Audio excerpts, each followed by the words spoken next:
Week 4, 7 games I picked. I'm about to recall what happened, and I went 3-4, which if you're keeping tabs, yeah, that sucks. Well, I mean, some people might say it's good, but no, not for me. To date, 21, 11, and 1.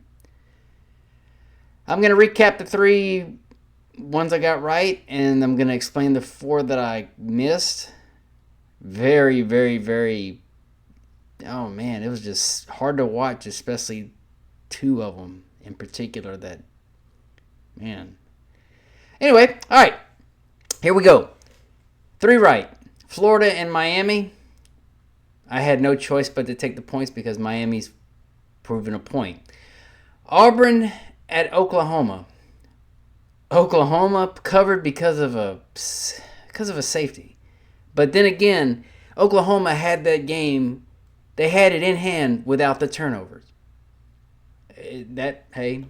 Oklahoma, in my opinion, was way better set than Auburn. I don't care about one particular call that's making kind of headways, but Auburn's gotta have help. Auburn don't suck. They're part of this week also for me. NC State at Duke. No Heisman hopes. Hollywood, poor guy. NC State, they got duked. But anyway, yeah, all right. And the other one that really got my attention was Michigan and Nebraska. Nebraska, disappointing. What is it with defense and runs that I'm watching? I don't get. South Carolina and Missouri. South Carolina came. Missouri tried. But hey, they won by 9. But hey, I was wrong that they were going to bring it that hard to cover by 2 touchdowns. My bad. But let us get to week number 5 and my picks. Like I said, if you're following me, it's been disappointing. Utah, what is Whittingham? Y'all don't deserve a playoff spot after that kind of showing, just in case. At home, that was an embarrassment. That quarterback, man, his decision making, I don't even think there's a word for it. All right, here we go. Week 5.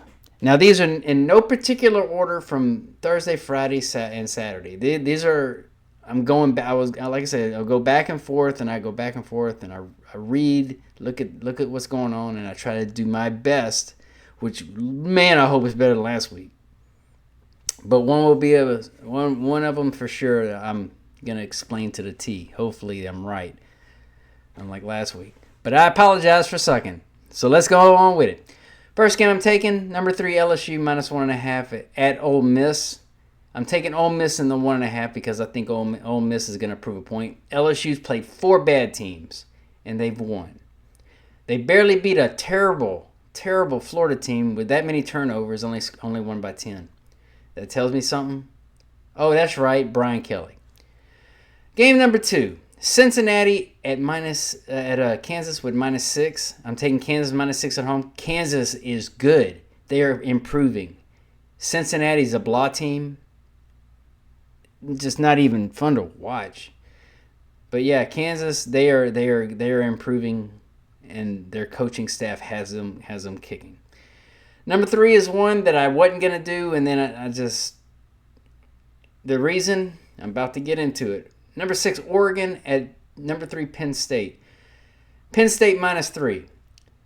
No, I'm not taking Penn State. I'm gonna take Oregon in the points. Why? Because Dan Lanning came out 2 weeks ago and said exactly what everybody needed to hear. This is a pay to play now, pay to win.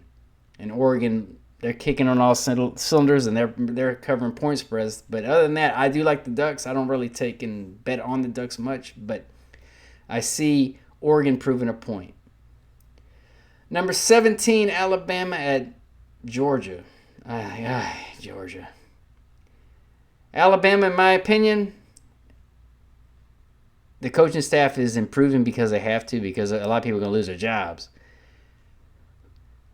Georgia, on the other hand, they're solid, and they had a lot of fortune to beat Tennessee. But I'm taking Alabama in the points at 3. Alabama in 3. From what I saw with Georgia, man, there was a lot of bad defense that Tennessee displayed for Georgia to get there. If there'd have been defense, that game wouldn't win in overtime. Number 5 pick, Auburn and 7 at Texas A&M. Why? Because Auburn's got a chip on their shoulder from supposedly referee interference from some of those bad calls. Skill set, I'm saying Auburn is a little bit better than Texas A&M. Hugh Freeze hasn't won me over from being a great coach, but Auburn with the points, that's pretty good. But then again, when you look at the way last week came out with the way that Vegas and the odd makers were that good on fooling me, hey, this could be that one that I think, yeah, maybe not. But, yeah. Auburn. Come on, Hugh. Show me I'm right. Number 6, Florida State at Virginia. And the point spread of Florida State -7. That is going to be a Friday game. And what it is about me taking Florida State is they are nothing like last year. They're a complete 180. Virginia is kind of on the Cincinnati side of me saying blah. They're very predictable on their play calling, and their coaching staff is and they got a loss. And I think Florida State's out to prove a major point, and I think they're gonna, man, I'm not gonna say beat the brakes off of them, but I think they're gonna make a point. And my last game, and this is gonna be the one I'm gonna probably describe the most, BYU -6.5 at Colorado. This is the very late game, the very last game, if you want to put it like that, with Deion Sanders. Why am I taking BYU? Because they are playing the same type of.